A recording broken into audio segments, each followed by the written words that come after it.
C'est elle qui m'a rencontré. Mhm. Mon nom de famille arrive avant le sien parce qu'on s'est rencontrés depuis l'école, non? Oui. Depuis, voilà, disons les choses. Donc on gravitait dans les mêmes écoles depuis le collège, etc. Mais Et dans les elle a mêmes classes. dans les mêmes, certaines Mm. classes, pas tout, pas toujours.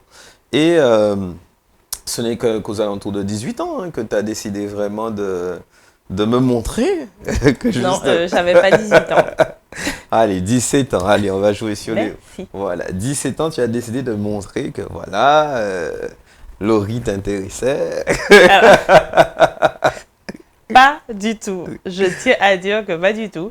C'est lui qui a fait en sorte de pouvoir rentrer dans mon collimateur, si je puis dire Voilà, ainsi. et voilà, on dira toujours, il y a toujours deux histoires, d'accord? Non, il y a toujours deux versions dans une histoire. C'est ça, tu as compris? Deux versions dans une histoire, et en tout cas la mienne, elle est très claire. Alors, ce cher monsieur que vous voyez là a mis en place tout un stratagème Ouh là là, pour pouvoir atteindre mon cœur. Et même si là, il n'assume pas les choses, mais je tiens à préciser que c'est comme ça que ça s'est passé et pas autrement.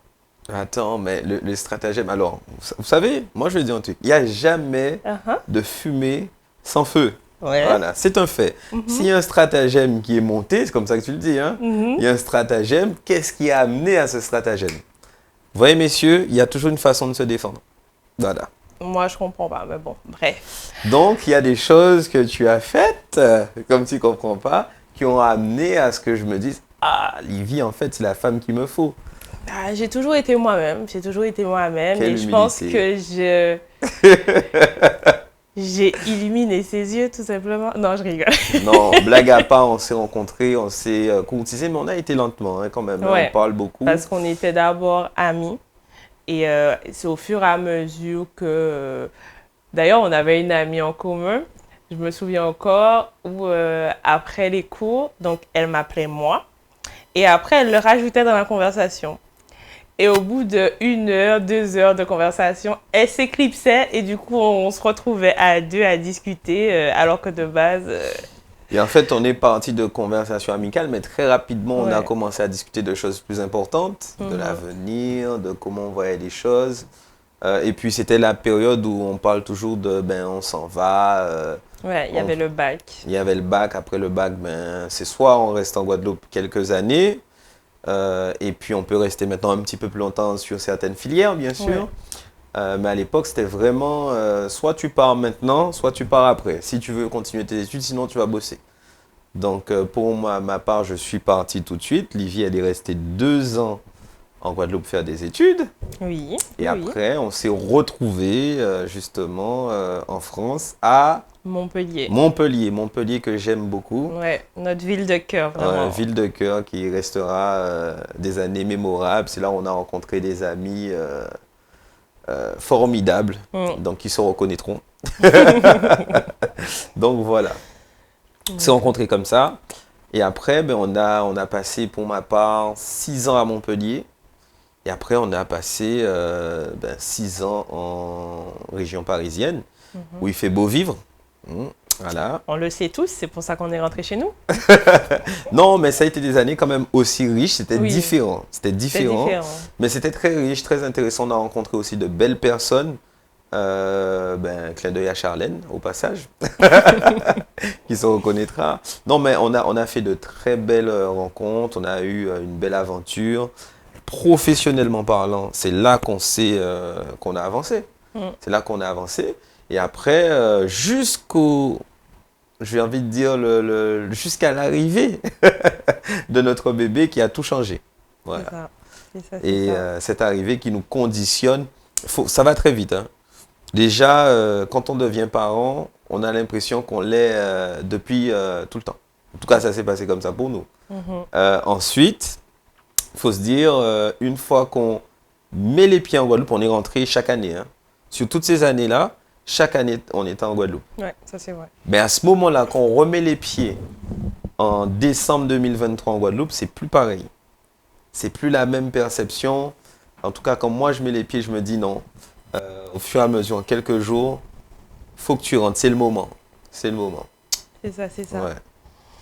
Et effectivement, donc tu as basculé sur le côté professionnel. Donc, je pense qu'on va rentrer un petit peu plus en détail dans cette partie professionnelle. Donc, on a divers cœurs d'activité. Donc, s'il faut parler en commun déjà, on fait du Non, coup. déjà, faut commencer par le commencement. Comment ça? Parce que la transition professionnelle, Ouais. on est salarié. Mhm. Ça, c'est pas fait en un claquement de doigts. Ouais. Faut le dire. Qu'est-ce qui nous amène? Je pense que c'est important. Est-ce que tu te rappelles ce qui nous amène à justement commencer à travailler sur cet aspect pro? Ben, c'est grâce à la fameuse duchesse Charlène, effectivement, qui nous a bousculé. Elle nous a bousculé parce qu'on faisait partie de son académie. On en reviendra sur une autre vidéo pour pouvoir parler plus longuement de ça. Mais du coup, elle nous a bousculé. Et c'est à partir de là qu'on a créé la première société. Non, toi, tu dis bousculer. Moi, la sensation que j'ai eue à ce moment-là, c'est que j'ai été jeté de la falaise, hein. Il y avait, parce que quand on fait. En fait, moi, j'avais pas l'habitude. C'est-à-dire que j'avais l'envie, voilà, j'ai déjà fait quelques tests d'entrepreneuriat, MLM, etc.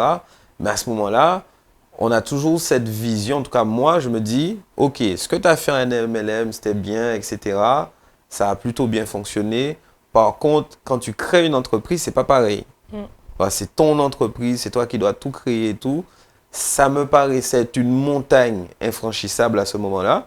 Et en fait, j'ai envie de dire, elle m'a obligé à me concentrer sur la réalité. Parce qu'en fait, on a rencontré Charlène parce qu'on avait des difficultés financières.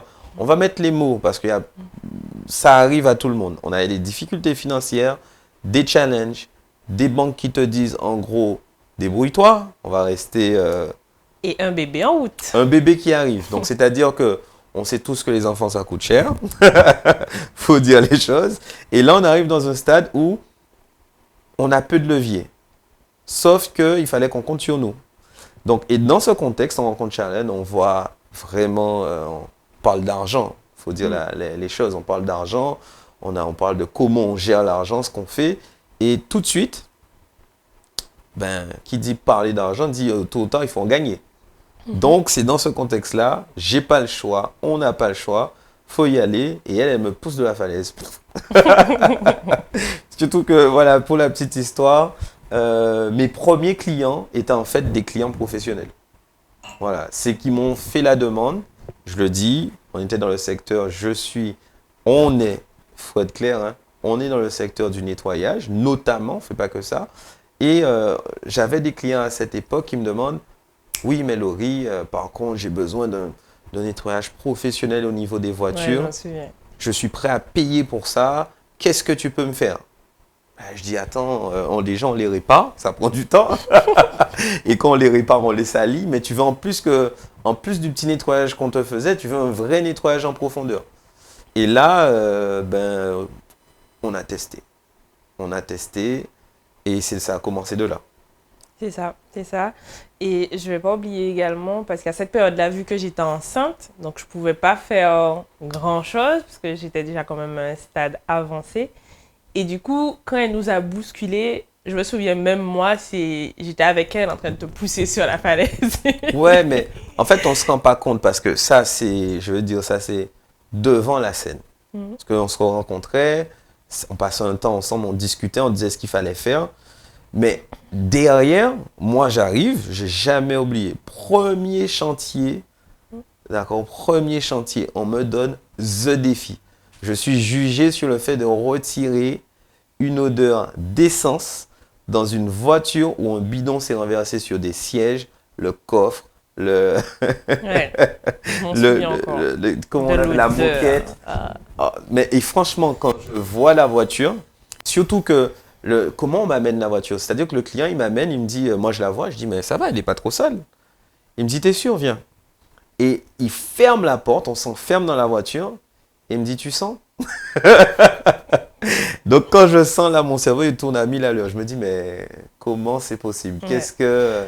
Je te revois encore sur Internet à trouver toutes sortes de tutos pour essayer de trouver une solution et tu as tout essayé. Non, mais il y avait... En fait, c'était des trucs de grand-mère qui étaient proposés, hein, tu Ouais. vois. Au final, on a opté pour une recette de grand-mère qui a J'en ai fonctionné. fait plusieurs, hein. Un peu de jours, je peux vous dire que là, j'ai pas beaucoup dormi, hein, parce que Mm. ça comptait. Faut aller chercher l'argent. Mm. Donc, tu peux pas te louper, griller un client sans avoir vraiment essayé. C'est ça. Voilà. Ça, c'est Et ça. du coup, Et je me souviens que lorsqu'on a utilisé cette dernière recette de grand-mère, parce que oui, j'ai pas fait le nettoyage, on est d'accord, mais il m'a envoyé à l'époque, c'était à Lidl, il fallait aller acheter, je crois, du vinaigre, tu m'avais demandé, notamment, ouais, et de la bicarbonate aussi, de ouais. soude. Donc, du coup, j'ai été acheter ça pour lui. Attention, on n'est reviens. pas en train de dire que si vous avez un souci avec des odeurs d'essence, que mettez du vinaigre et de la bicarbonate, ça suffit. Mais ça fait partie des étapes qui aident. Voilà. Voilà, tout simplement. Et du coup, donc, j'ai été acheter ça pour lui. Je lui dis, mais j'en ramène combien? Il m'a dit, tant que tu peux, tu ramènes. Donc, j'ai acheté tout ce que je pouvais. J'arrive et là, il me dit, si ça ne fonctionne pas, je dis au client que j'abandonne. Et à ce moment-là, ben, il n'avait pas le choix que de trouver le bon dosage pour que ça fonctionne. Et en fait, c'est pour ça que je dis derrière la scène. Mm. Il n'y avait pas que ça. C'est-à-dire que quand je l'ai fait la première fois, c'était léger l'amélioration. C'était insuffisant. Je l'ai refait, c'était insuffisant. Et là, je me suis dit, Eureka. Là, j'étais devenu en mode chimiste. Là, tu vois, c'est pour ça qu'en fait, quand on dit qu'on est sur la falaise, en réalité, c'est comme si ça devient une question de vie ou de mort. C'est ça. D'accord? C'est peut-être pas grand-chose, mais en entreprise, moi, je l'ai vécu comme ça. Fallait que ça fonctionne. Et là, je me suis dit, il faut que je fasse ça, que je combine avec une autre technique. Et là, peut-être que j'aurai un résultat normalement plus efficace. Et Ouais. ça n'a pas manqué. Et c'est de là qu'est né JFB Service. JFB, ben, ça veut dire quoi? J'aime faire briller. J'aurais pas réfléchi à une meilleure transition. Et en fait, on est arrivé à faire effectivement du nettoyage de voitures, mais pas que. Un peu comme a commencé l'histoire de cette entreprise. Souvent, ce sont des personnes qui nous contactent pour nous demander est-ce que vous pouvez me nettoyer X ou Y? Et généralement, on dit jamais non. C'est ça. Comme vous l'avez compris, on aime les défis. Donc, dès qu'il y a une montagne, ben, on essaie de la franchir. Et C'est pas simple, hein? et si la solution n'existe pas, on la crée. On la crée. Ouais. Voilà, c'est vraiment ça. On va chercher les gens qui ont certaines compétences, on va chercher les techniques, les formations. On crée des solutions qui permettent de faire briller. C'est ça, tout simplement. Donc, de là est née la première société qu'on a, donc JFB Service. Et ensuite, ben, on est rentré avec elle, du coup, en Guadeloupe.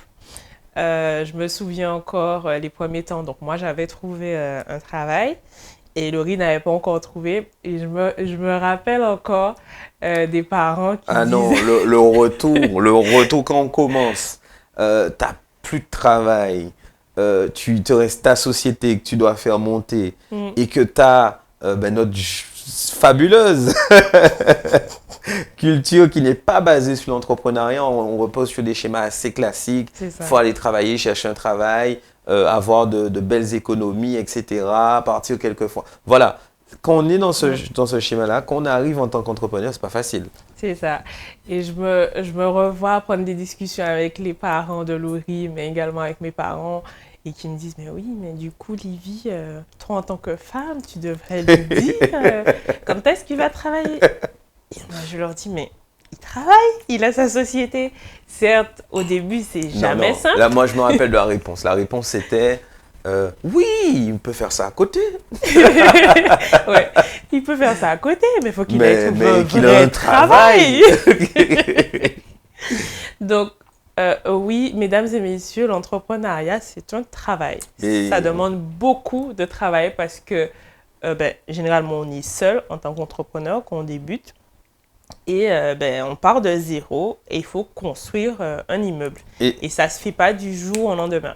Et je pense même, après ça dépend, c'est au cas par cas, il n'y a jamais une histoire qui est pareille.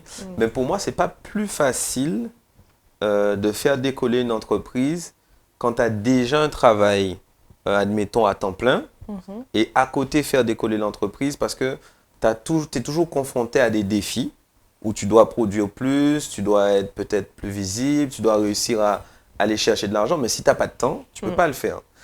Mais c'est ce qui s'est passé pour moi, du coup. Parce que j'ai créé ma société et j'avais déjà mon travail en Guadeloupe. Et en fait, ce qui se passait, c'est que je consacrais à ma société peut-être 30%. Et du coup, à la société où je travaillais, je consacrais... Non, tu consacrais 120%. Oui, 120%. Voilà. Et du coup, il y avait un fort déséquilibre. Et du coup, j'étais fatiguée. Je n'étais pas forcément au maximum de mon énergie quand il fallait travailler pour moi. Et au bout d'un moment, je me suis dit, stop, je ne peux pas travailler pour non, tu vois, elle oublie. Elle dit, je me suis dit, stop. Oui, non, mais attends, je vais raconter cette partie tout à l'heure, mais je fais le raccourci. En gros, je ne peux pas travailler pour les rêves de quelqu'un d'autre. Donc, voilà. Mais avant d'en arriver là, bien entendu, il y a eu le chamboulement de monsieur qui, un bon jour, il m'a regardé, il m'a dit, en gros, c'est plus possible. Tu ne peux pas donner autant de ton temps et de ta personne à cette société-là. Et en retour, tu n'as pas forcément le retour qu'il faut. Et du coup, il m'a dit m'a ba 8 jours. Pour ceux qui comprennent. Donc, au début, je ne l'ai pas pris au sérieux quand il m'a dit ça. Je me suis dit, bon, il dit ça pour blaguer. Au cours de cette semaine-là, au milieu de la semaine, il me dit il te reste 3 jours. Je me suis dit, ok. Et du coup, ça a été une vraie claque pour moi dans le sens où j'étais pas forcément prête à me dire que je me mets totalement à mon compte et partir de zéro. Mais c'était une claque qui était nécessaire. Et d'ailleurs, je profite pour te remercier par rapport à ça parce que si tu m'avais pas donné cet ultimatum-là à ce moment-là, je pense que peut-être je serais toujours dans cette société, dans les conditions où j'étais, qui n'étaient pas forcément optimum. Et puis voilà. Hein. C'est bien de me remercier.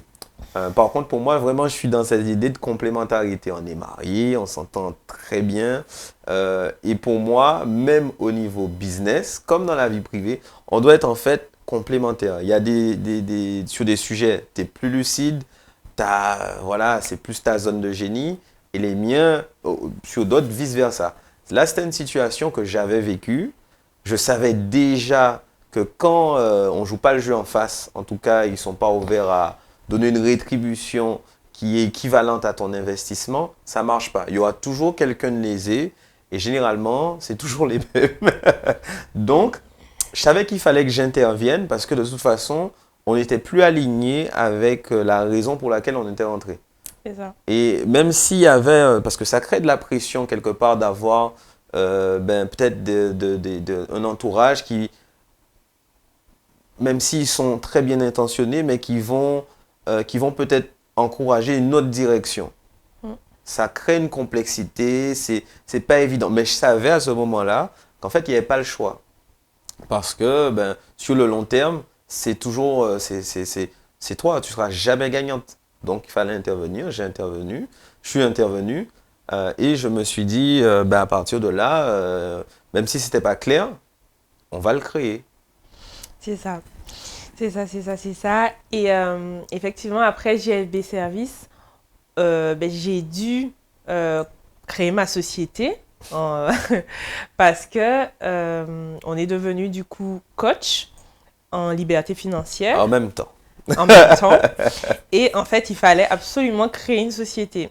Donc, de prime abord, je me suis dit, ok, bon, si on fait sur une seule et même personne, c'est bien. Laurie, c'est lui qui représente notre famille. Et là, on me dit que non, qu'il faut que je crée ma société. Donc là encore, on me pousse de la falaise. C'est toujours les mêmes qui poussent. Hein? Ouais. Donc, il y a un moment où on devrait inverser les choses. Hein? C'est ça. Et du coup, c'est de là qu'est née ma société, qu'on a appelée LLD Vision. Donc, ce n'est pas... qui nous a sorti ça? Junior, il nous avait sorti LLD, ça a fait location de longue durée. Non, LLD Vision, ça veut dire Livy, Laurie et notre nom de famille, et ensuite Vision. Voilà, c'est simplement. Donc, on ne fait pas de voiture, enfin, pas dans celle-là. Donc, voilà. Ensuite, on a du coup créé cette société-là où comme j'ai dit, ben, on fait du coaching en liberté financière avec notamment Charlène, qu'on parlera peut-être dans une autre vidéo plus amplement. Je fais également des ressources humaines et de la paye en tant qu'indépendante. J'organise également des événements et j'aide le riz à faire monter et faire briller JFB Service. Voilà, beaucoup de casquettes, hein, beaucoup de casquettes. On a Ouais. beaucoup de casquettes ça va pas aller mieux. On Mm. va continuer à en prendre parce qu'il y a des objectifs. On a des objectifs. Moi, pour ceux que bon, je vais pas donner la référence parce que voilà, il y a trop de débats, mais j'aimerais bien atteindre les 100 entreprises. Ce serait bien. Là, il me dit ça comme ça. Mais moi, vous savez ce qu'il m'a dit? Donc, on n'était même pas encore entrepreneur à l'époque. Ça remonte à peut-être 2020, je pense, ouais. 2020, quand je suivais une coach et qui m'avait poussé à marquer mes objectifs. Et du coup, là, il me sort, oui, mais moi, comme objectif, j'aimerais avoir 101 entreprises. Je regardé, je lui ai dit, mais il est malade, 101 entreprises. Pourquoi pas 100 et pourquoi pas 99? Non, il a donné un chiffre précis. 101, c'est parce que voilà, quand tu es à 100, tu Mhm. vois, l'objectif, il est juste atteint. Ouais, 101, il est dépassé. Tu comprends? d'accord, oui. Donc, c'est pour ça aussi qu'on m'appelle machine. Il y a déjà un petit peu des brides de ma façon de c'est ça. réfléchir. Mais après, maintenant que je suis dans le bain et que je trempe dedans, tout simplement, je pense que son objectif est atteignable parce que dans la mesure où c'est pas forcément 101 entreprises où on serait H24 dessus ou autre, l'objectif c'est de pouvoir, s'il y a une entreprise guadeloupéenne qui souhaite s'ouvrir ou quoi, Pas forcément guadeloupéenne. ouais, pas forcément guadeloupéenne, mais en tout cas, si c'est guadeloupéen, c'est bien. C'est une terre de champions, je sais, mais Ouais. voilà, c'est Et du coup, ben, ce serait d'investir dans des entreprises et je pense que facilement on montera cet objectif-là. Bon, voilà. ça va pas arriver du jour au lendemain. Je pense qu'on a de la marge quand Et même. tu as fait du chemin parce que de base, le côté entrepreneur, je trouve que tu étais tellement fermé, Mm. tu étais dans ce clivage que j'aime tellement pas. Ouais, ouais Et c'était... ouais. ouais, on reste, fait du. Déjà, c'est un ami avec qui on a fait et qui m'a fait un.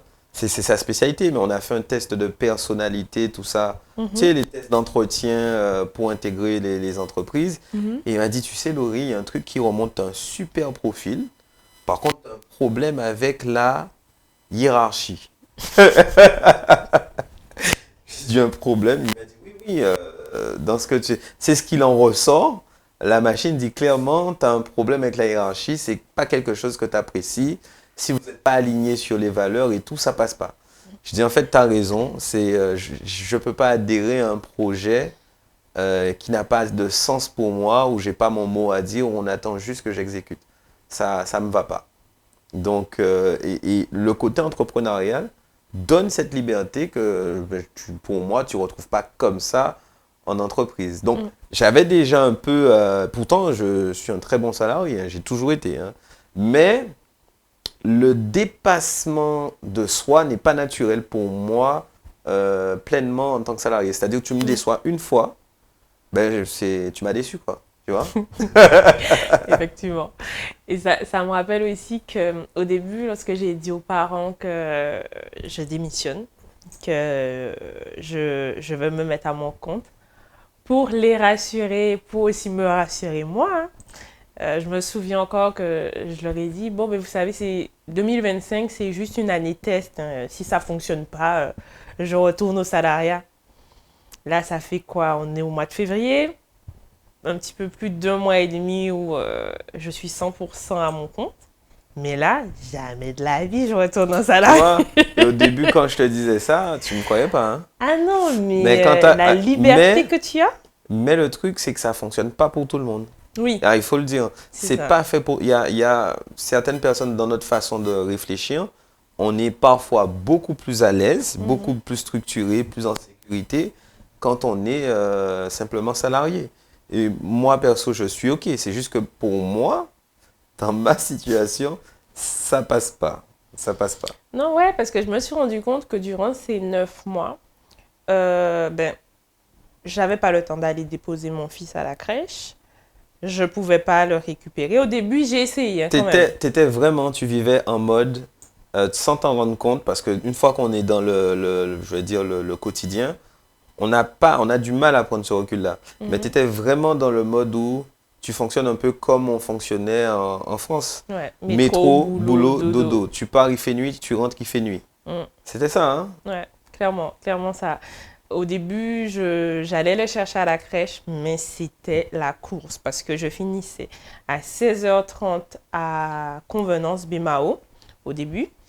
Et il fallait ben, courir pour pouvoir monter pour récupérer Lior à Port-Louis. Et là, c'était ouais, c'était compliqué. Ça pique, hein? Ça piquait jusqu'au Et jour où il m'a dit non mais stop, t'arrêtes, je vais aller chercher Lior et je vais le déposer tous les matins. Au début, ben moi j'étais ok avec ça parce que je me suis dit pas de souci, mais je me suis rendu compte ben, que je voyais pas évoluer mon fils, j'avais pas d'échange avec les tatis, avec la directrice, etc. Et là, je vois que depuis janvier, l'échange que j'ai avec elle et même avec mon fils, ben, ça n'a rien à voir. Je le vois maintenant évoluer. Il n'y a pas longtemps, il y avait un atelier jardinage. Quelqu'un comme moi qui, de base, ben, je ne jardine pas. J'ai été jardiner avec mon c'est vrai, fils. je me suis même pas posé la question. Ouais, j'ai été C'est jardiner vrai. avec mon fils avec eux. La dernière fois, ben, il y avait atelier massage. J'ai été à l'atelier massage. C'est des choses que typiquement, si j'étais toujours à mon travail, ben, j'aurais pas pu faire, Ah ben tout non, simplement. ah ben non. Ben, c'est quelque chose qui est rendu possible parce qu'aujourd'hui, on vit différemment. Par contre, ça demande une construction. Mm, On ne peut pas devenir entrepreneur parce que le vrai challenge, c'est d'être, je dirais, suffisamment performant pour pouvoir vivre d'une entreprise. mm. Voilà. Et là où on entend beaucoup de personnes dire ah, mais c'est pas facile, etc. Je suis d'accord. Je suis d'accord. C'est pas facile, mais je pose une question. Qu'est-ce qui est facile? Quel métier est facile? Parce qu'on cherche tous quelque chose de facile, Mm. mais moi je crois que ça n'existe pas. Je crois qu'il faut créer, concevoir la facilité. C'est pas quelque chose qui est comme ça, qui nous attend. Ouh, je suis tombé pépère, j'ai que ça à faire. Non, tous les métiers, ceux qui sont moins bien payés, ceux qui sont bien payés, il n'y a rien qui est facile. Sinon, ça se saurait. Ça se Sinon, saurait. tout le monde le Et on ferait. serait tous dans cette situation. On serait tous déjà peut-être milliardaires. Mais non, rien n'est simple dans la vie. Et Rien. pour pouvoir arriver là où vous souhaitez arriver, ben, il faut travailler, tout Faut être simplement. prêt à le faire. Mm, Faut être prêt à faire des sacrifices. Bien souvent, faut mesurer. Faut mm. mesurer. C'est pas tout le monde qui est capable de faire les mêmes sacrifices. Faut pas détériorer sa santé. Mais ce que je veux dire, c'est qu'on n'a rien sans rien. En tout cas, moi, je n'ai jamais connu ça. Les choses deviennent douces après. Ça peut devenir doux rapidement, mais ça se construit. Mm. Ça se construit, ça c'est ce qu'on a appris et c'est ce qu'on vit. C'est ce qu'on vit. Aujourd'hui, ça fait, je sais pas, j'ai pas compté, ça fait combien de temps? Près d'un an, 11 mois, voilà, qu'on est rentré au pays. Ouais. Le 11 mois prochain, ça va faire 1 an. un an déjà. Euh, je- Incroyable. Moi, ce qui me vient en tête, c'est que je me dis, quand on arrive, c'est pas trop clair, hein. Je sais déjà dans quelle direction on veut aller. On veut faire, je veux développer le côté nettoyage dans l'entreprise. On commence par ce qu'on a l'habitude de faire, les voitures, matelas, canapé, tapis. Mais très rapidement, je me rends compte qu'il y a beaucoup de choses à mettre en place et surtout qu'on peut faire beaucoup de choses différentes. Mhm. Parce qu'il y a la demande. On est sur une île avec une population qui est confrontée à des besoins, des Des problèmes différents. problématiques, oui. Différents. Donc quand on parle de nettoyage, ben, celui chez qui on intervient pour nettoyer une voiture, ben, il va avoir besoin de nettoyer sa terrasse. Mm. Il va avoir besoin de nettoyer chez lui. Il va avoir besoin de nettoyer sa maison, même l'extérieur, où il va avoir des besoins, par exemple, tout ce qui est espace vert. Ce sont des exemples. Ce sont des choses qui progressivement nous ont été demandées et qui forcément ont fait l'objet d'une réflexion. C'est ça. Voilà, donc en fait, je pense que on peut dire que les choses sont difficiles, mais en fait, ce qui a été le plus, je veux dire, ça demande forcément d'y réfléchir et de se réajuster. C'est ce qu'on a fait, hein. C'est ça, c'est ça. Effectivement, en tant qu'entrepreneur, il ne faut pas rester figé sur un modèle économique ou sur une façon de faire parce que tout le temps, ça change, ça évolue. Il faut être à l'écoute de son client, il faut pouvoir le satisfaire. Il ne suffit pas de se dire bon, je fais et puis voilà, basta. On vient pas juste gagner l'argent. C'est ça, c'est ça. D'ailleurs, pour la petite histoire, pas plus tard que ce matin, donc on avait été mercredi, je crois, chez une cliente. Donc, on a réalisé la prestation comme c'était convenu dans le cahier des charges. Et là, aujourd'hui, elle nous dit qu'il y a quelque chose qu'elle aurait aimé qu'on fasse autrement, voilà, qu'il faudrait qu'on repasse. Et je pense qu'elle ne s'attendait pas à ce qu'on lui dise, ben, OK, on va repasser. Elle nous dit, franchement, vous êtes une belle entreprise, c'est bien comment vous fonctionnez, etc., etc. Je dis, mais c'est normal, la satisfaction client, ben, ça prime. Non, allez, je prends un terme qu'ils vont pas en connaître pour l'instant, mais je le place déjà. L'ultra satisfaction client. Dixit, Madame la Duchesse. Non, mais je voulais pas la citer. Ok. Non, mais oui, c'est important, et nous, on essaie de travailler sur ça. Et c'est du coup aussi l'idée de ce podcast, c'est aussi son essence, de pouvoir partager avec vous ce qu'on fait avec nos clients, quels sont nos défis, quelles sont nos problématiques. Quelles sont les choses qu'ils attendent de nous. Parce qu'il y a énormément de petites anecdotes, de situations. Nous, généralement, aujourd'hui, on tourne sur du 100% de satisfaction. On essaye de le garder. En tout cas, on n'est pas sur une logique de nombre forcément. On est vraiment sur une logique de satisfaire chaque personne. Et même quand on monte des équipes, on reprend certains marchés, c'est toujours dans le but déjà de satisfaire le client. Et on cherche aussi à satisfaire nos partenaires. Donc vraiment, on progresse, mais de façon structurée, de façon à apporter quelque chose qui aujourd'hui se fait de plus en plus rare sur notre île. On me le dit souvent, c'est pas moi, ce ne sont pas mes mots. On nous dit, ah mais franchement, le sérieux, ça se paye, hein, c'est tellement rare. Et même la ponctualité, hein. Si il faut en parler, la ponctualité, la communication, c'est pas, encore une fois, c'est pas une relation où on cherche juste à rendre un service et être payé. Tu vois, c'est vraiment, on rend un service, oui, mais on se soucie de l'autre. On cherche à comprendre ce qu'il attend pour justement lui apporter les choses comme il faut. Mais oui, et s'il faut revenir sur la ponctualité, non mais les Guadeloupéens, là on est entre nous, on se parle. Faut faire des efforts sur ce point-là.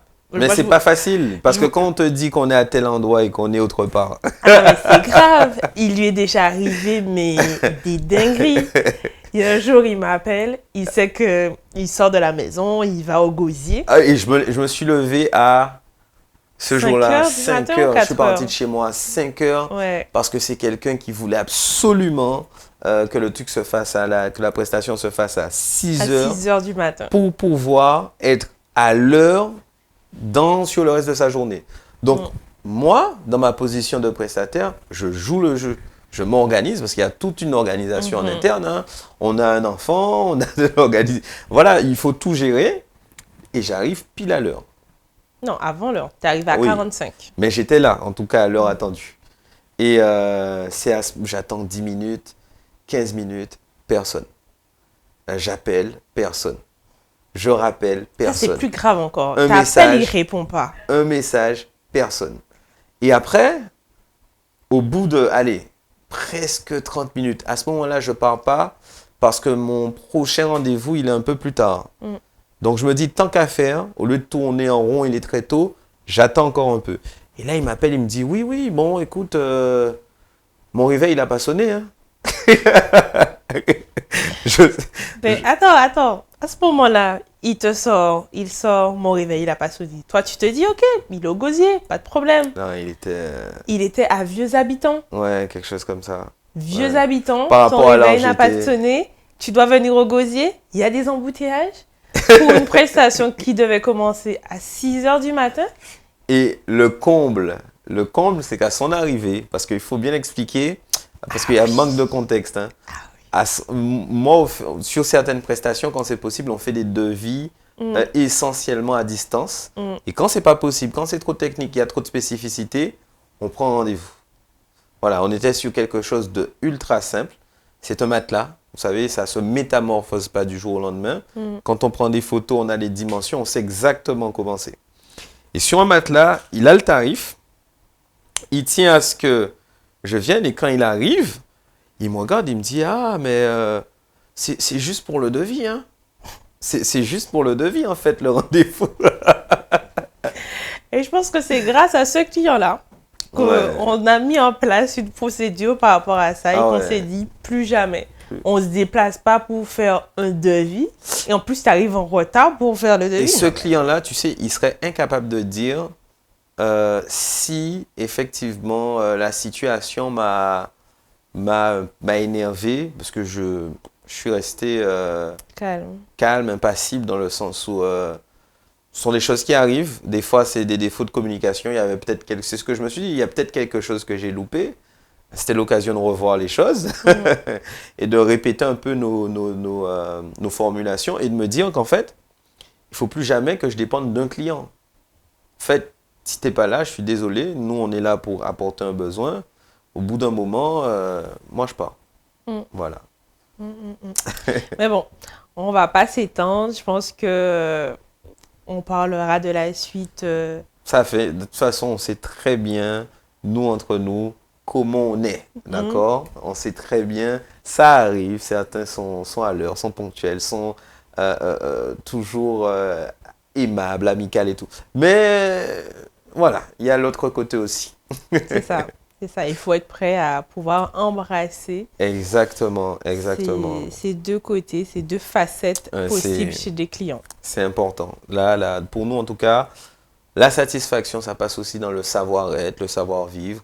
Ce n'est pas parce qu'on va être déçu du comportement de quelqu'un qu'on va forcément lui taper dessus.